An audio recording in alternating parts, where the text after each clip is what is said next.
11 вариант.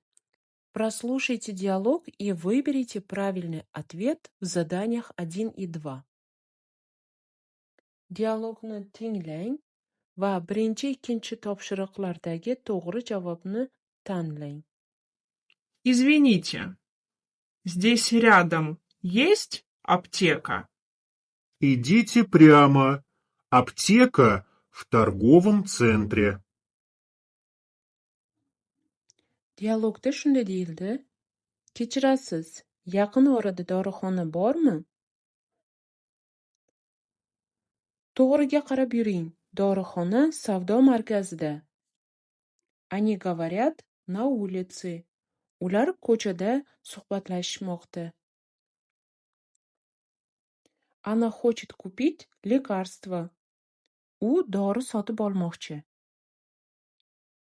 3-4 vazifalar. Прослушайте объявление и выберите правильный ответ в заданиях 3 и 4. E'lonni tinglang va 3-4 topshiriqlardagi to'g'ri javobni tanlang. В субботу в 5 часов на центральной площади большой детский праздник. Будут танцы, конкурсы, подарки. E'londa shunday deyildi: Shanba kuni soat 5 da markaziy maydonda bolalar uchun katta bayram bo'lib o'tadi. Unda raqslar, tanlovlar, sovg'alar bo'ladi.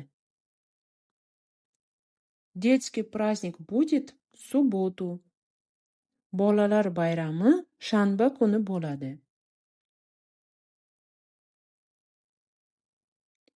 На центральной площади будет праздник для детей. Markaziy maydonda bolalar uchun bayram bo'ladi. 5 vazifa. Прочитайте объявление и выберите правильный ответ. E'lonni o'qing va to'g'ri javobni tanlang. Уважаемые пациенты, вы можете сделать прививку только после осмотра врача. Hurmatli bemorlar, siz faqat shifokor tekshiruvidan so'ng emlanishingiz mumkin. Такое объявление можно прочитать в поликлинике. Bunday e'lonni poliklinikada o'qish mumkin. 6 vazifa. Прочитайте текст и выберите правильный ответ. Matnni o'qing va to'g'ri javobni tanlang. Меня зовут Анна. Я работаю в школе учителем. Вчера вместе со своим классом я ходила в зоопарк. Детям все понравилось. Мы вернулись в школу к обеду. Mening ismim Anna. Men maktabda o'qituvchi bo'lib ishlayman. Men kecha sinfim bilan hayvonot bog'iga bordim. Bolalarga bu judayam yoqdi. Tushlik payti maktabga qaytdik. Вчера утром Анна была в зоопарке. Kecha ertalab Anna hayvonot bog'ida bo'lgan. 7 vazifa. Прочитайте текст и вставьте пропущенное слово. Matnni o'qing va tushirib qoldirilgan so'zni kiriting. Сегодня Амина Дадаева нашла работу кассира в магазине. Bugun Amina Dadaeva do'kondan kassir sifatida ish topdi. Пишите нужное слово в ее заявление. Uning arizasiga kerakli so'zni yozing. Заявление, ariza. Прошу принять меня на должность кассира. Mana shu joyga kassira so'zini yozamiz. 8 vazifa. Что ты делаешь в субботу и воскресенье? Shanba va yakshanba kunlari nima qilmoqchisan? 9 vazifa. Раньше она работала в кафе.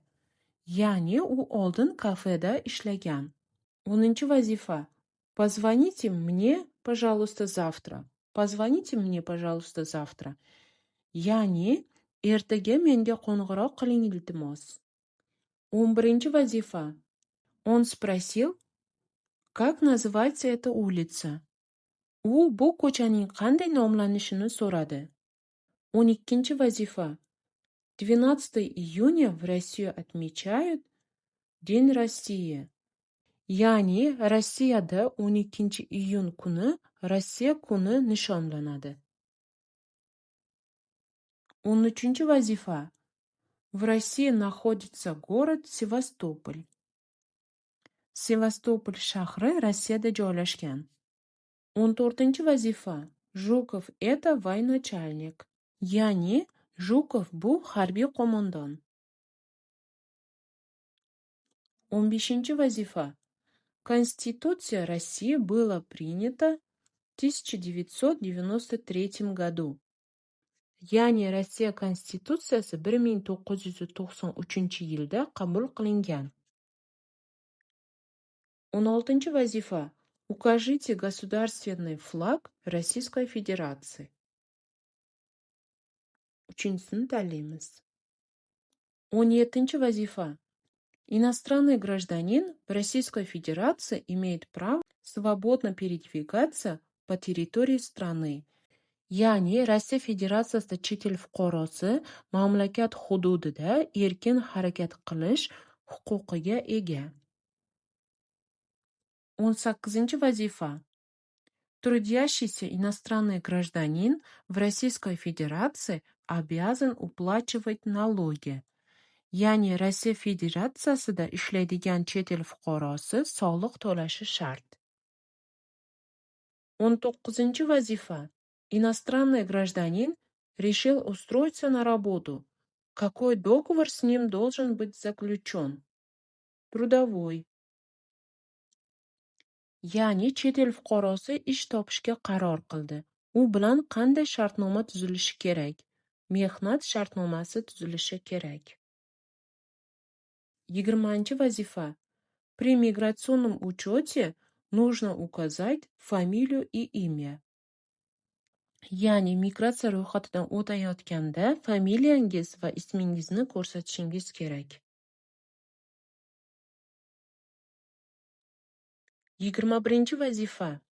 Видом наказания за нарушение правил миграционного учета является административный штраф. Ya'ni migratsiya ro'yxatidan o'tkazish qoidalarini buzganlik uchun jazo turi ma'muriy jarima hisoblanadi. 22 vazifa. К нарушителям правил пребывания на территории Российской Федерации всегда применяется административное выдворение. Верно ли это утверждение? Neverno. Ya'ni ma'muriy chiqarib yuborish har doim Rossiya Federatsiyasi hududida qolish qoidalarini buzganlarga nisbatan qo'llaniladi. Bu bayonot to'g'rimi? Noto'g'ri. Endi посмотреть rezultat tugmasini bosamiz. Shunday qilib, 11 variantning ham hamma savollariga to'g'ri javob berdik.